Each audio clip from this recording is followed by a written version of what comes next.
Good evening. This is Sharon. We are running a YouTube program in conjunction with Express Communication Services. Basically, we're an IT-based company and we support people throughout the UK and the world.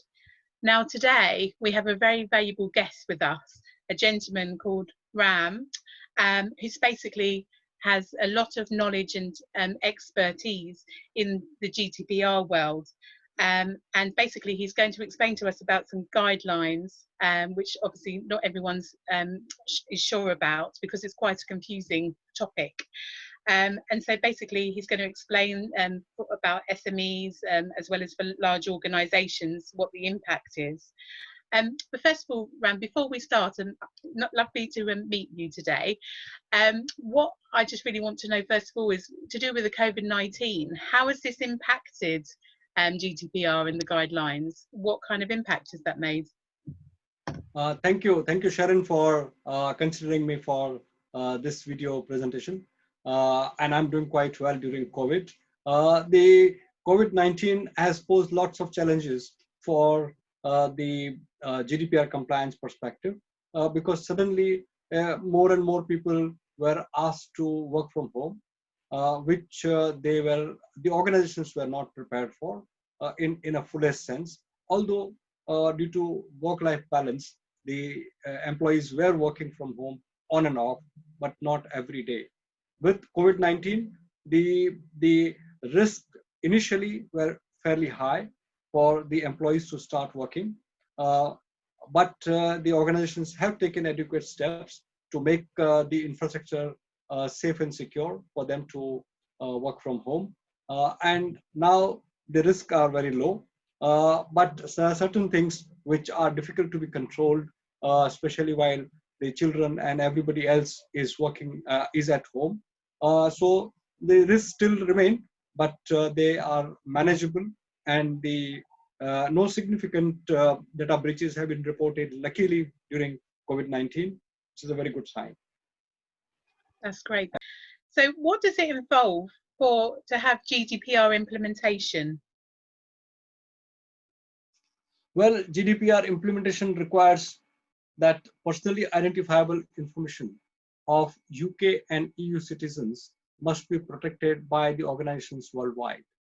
To give an example, if a UK citizen stays in a hotel in Australia, that hotel needs to ensure protection of personally identifiable data of the UK citizen under GDPR.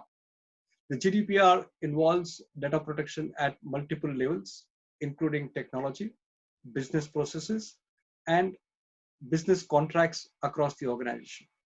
Let me explain in brief about each of these areas. Organizations must have adequate measures in place to protect personal data at user level, application level, database level, and data center or cloud level. The organizations must create the data journey of personally identifiable data and ensure that it is protected at each level. GDPR requires organizations to have specific policies around rights of data subjects and their privacy. The organizations must review and amend supplier, customer, and employees' legal contracts for GDPR compliance.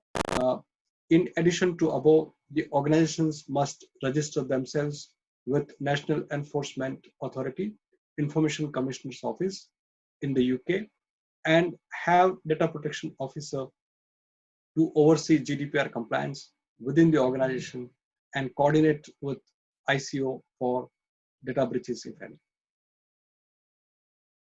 Thank you very much. That was really, really interesting. What changes do this data subjects observe with GDPR implementation?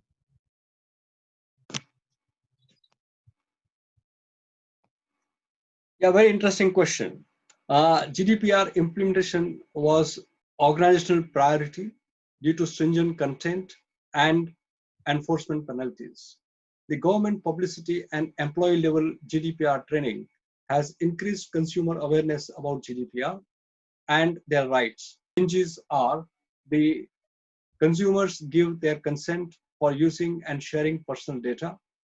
They tick a box for their marketing preferences for their online accounts. They exercise their new rights, including subject access right and right of deletion. They do not pay for requesting information under subject access right if it is a genuine request. And they receive the response from the organization within 30 days from the date they receive such request from the data subject. These are some of the significant changes which have happened for the consumers since implementation of GDPR.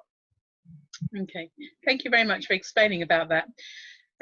So what changes have organizations been experiencing with GDPR implementation? The organizations of all sizes have worked on technological and organizational measures known as STORM for GDPR compliance. They are registered with ICO and have data protection officers. Data protection officers are either independent positions within the organizations or are part of IT security or are outsourced DPO services.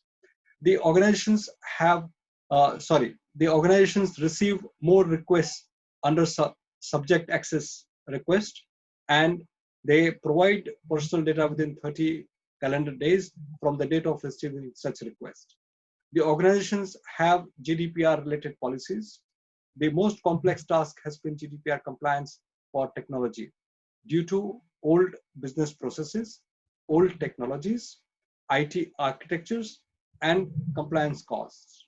Although large corporations and government organizations have taken substantial steps for GDPR compliance, however, very few organizations are fully GDPR compliant. The data breaches are reported under GDPR within 72 hours from the time of becoming aware of such breach.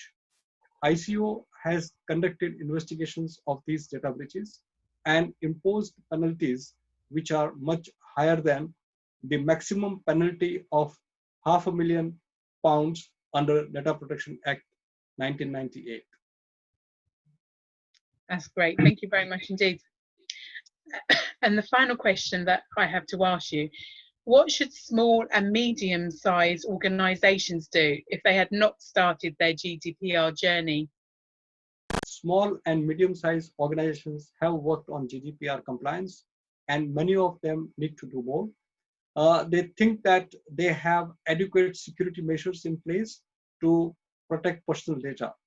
However, that may not be true. I recommend that each small and medium-sized organization should conduct the gap analysis for GDPR compliance if they have not done so.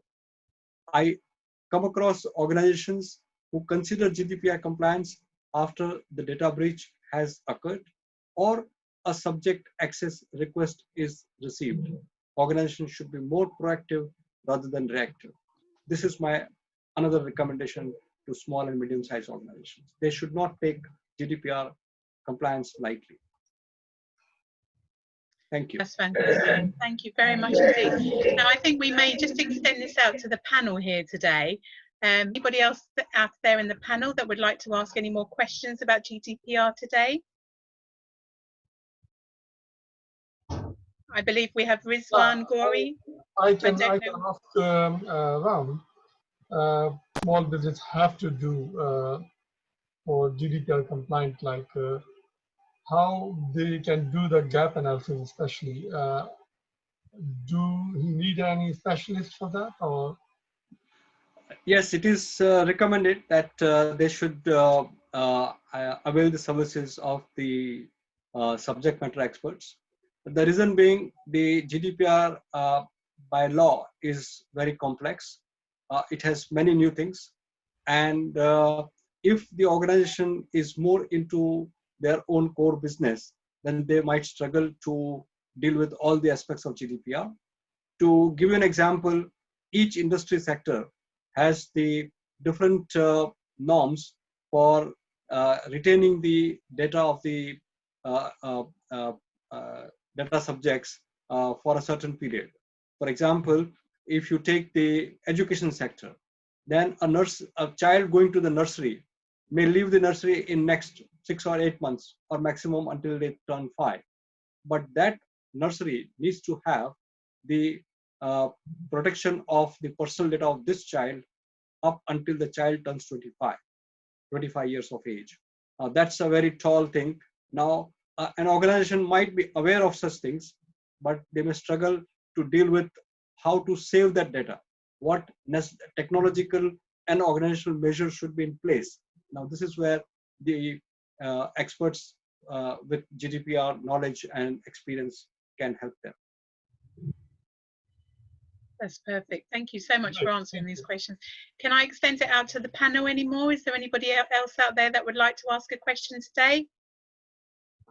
Ram, I have a question. You know, with the GDPR, obviously it's a regulation on itself, but which other regulations or laws are linked to the with the GDPR? Well, they're not directly, but each industry sector has its own norms.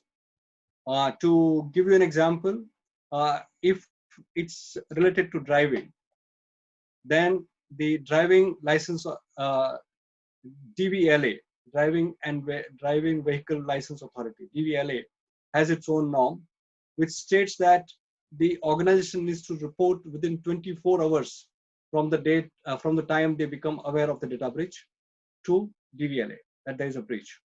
Now, this is different from the norm of GDPR, which states that the time frame given is 72 hours.